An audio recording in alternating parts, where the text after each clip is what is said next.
Good morning and welcome back to another Enrichment Activities for Animals crafting session. So today we're going to be making something out of this shoebox. And World Ocean Day is coming up on 8th of June. So we're going to make an ocean in a box. So basically I have the shoebox. I want some construction paper, some tissue paper. We're going to be using non-toxic glue sticks and non-toxic marker pens. You'll also need scissors and a pencil. So for this, when we use any cardboard boxes, we need to make sure that there is no tape of any kind, and we need to remove any labels if there are any, and make sure that the box is clean and ready to use. So check that there's no gel packs in there. In this case, I took the lid off of the box. This is going to be the back of the box. And then what I want to do, and I've already done this on here, is I've covered the inside of the box with blue construction paper to make the ocean, and then I put some sandy colour construction paper down on the bottom, gluing it on with my non-toxic glue stick. And so basically there I have my basic framework for my ocean in a box. And from here on out you can be as creative as you want. So what I've decided to do is I want to make some rocks for in the box. And you can use whatever you want. I'm actually going to use a toilet paper tube, and I want to cover the tube and use whatever colours you have. I would probably prefer to use browns or something like that, but I don't happen to have them, so I'm just going to use this colour. Rocks come in all sorts of colours anyway, so I think we're good on that. I'm going to glue the tissue paper onto the toilet roll, and then basically I'm just going to squish the toilet roll over and make it kind of a rough shape. It can be any sort of rocky shape. Once I have that, I'm going to then glue that into my ocean. Okay, and I have another one that I've already made, so I'm going to put that in here too. And you can place them wherever you want and make them look kind of roughly rock shaped or any kind of shape like that. The next thing I want to do is to create some background in here, corals, seaweeds, those kinds of things. And I would do that using construction paper. And I would just draw on a rough outline of what you want, any kind of shape, and then cut that out.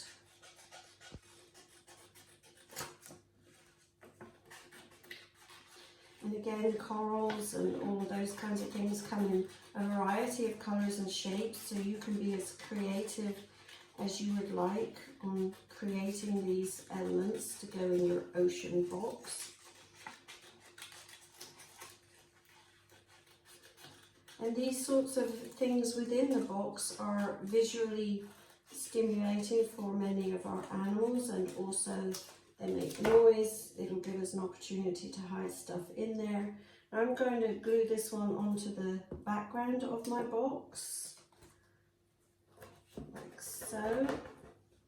And I also have a few I cut out earlier that I will also glue in along here. Again, I'm using different colours.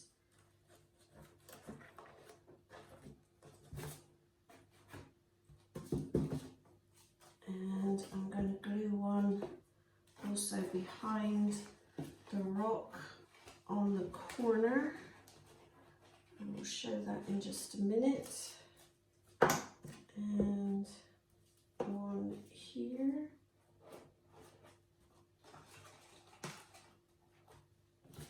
Like so. And I have another one left. I might as well use it. And I'm going to glue that right onto the back of this rock, so it's in the middle.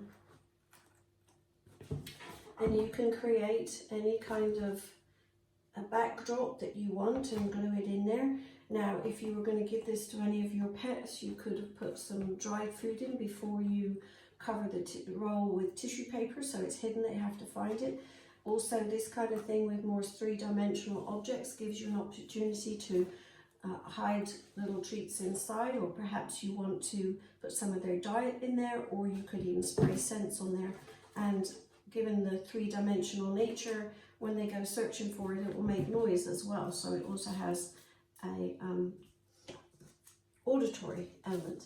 So the next thing I'm going to do is I want to put some critters in here.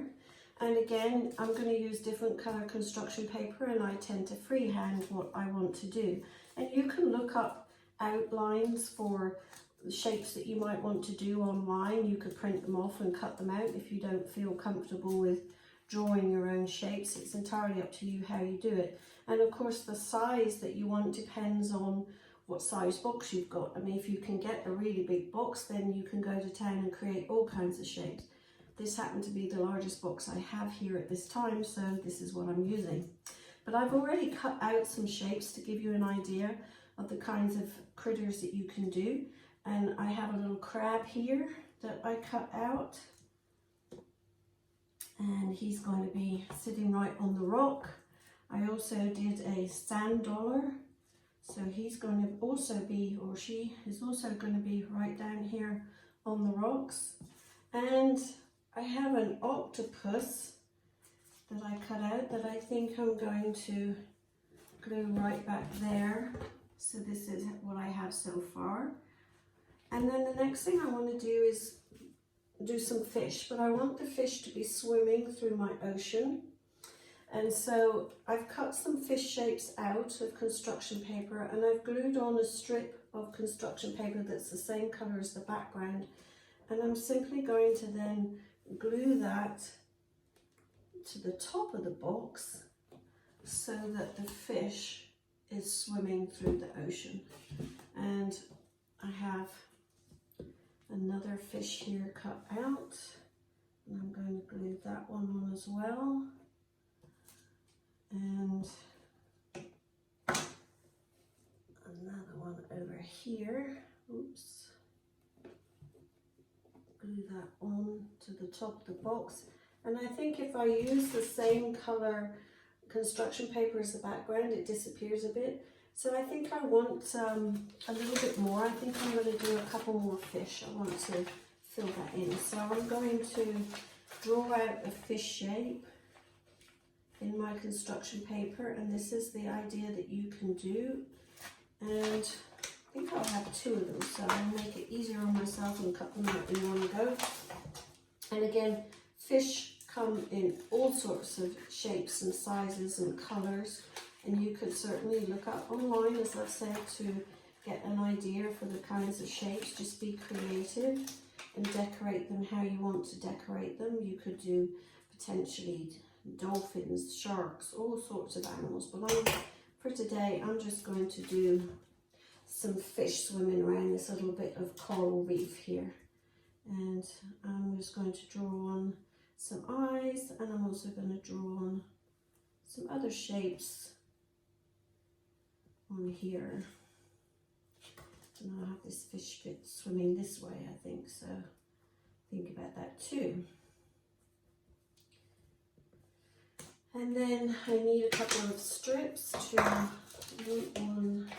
I think I'll do them a little bit longer, swimming in the foreground here. So just cut a little bit out, stick that onto my fish, and then glue the fish onto the top of the box. And I'll do another one with this other fish that I have. And I'll glue that onto the top of this box. And so there I have a pretty simple ocean box in honor of World Ocean Day. And we could give this to many of our animals. This is a fairly small box, but it might be ideal for our meerkat. We could hide some of his diet in here, and these objects here he could play with. We could hide some mealworms back there. He'd scrabble around finding them. Potentially our fennec foxes would do the same. They're fairly small. Probably our cockatoo Rocky would enjoy shredding this. Birds like to shred items, or some of our birds like to shred items. So there's a lot of opportunity for this for smaller animals, but if you have a much larger box, do a larger one. So a lot of cats and dogs at home would enjoy this kind of thing. Small mammals, reptiles and birds.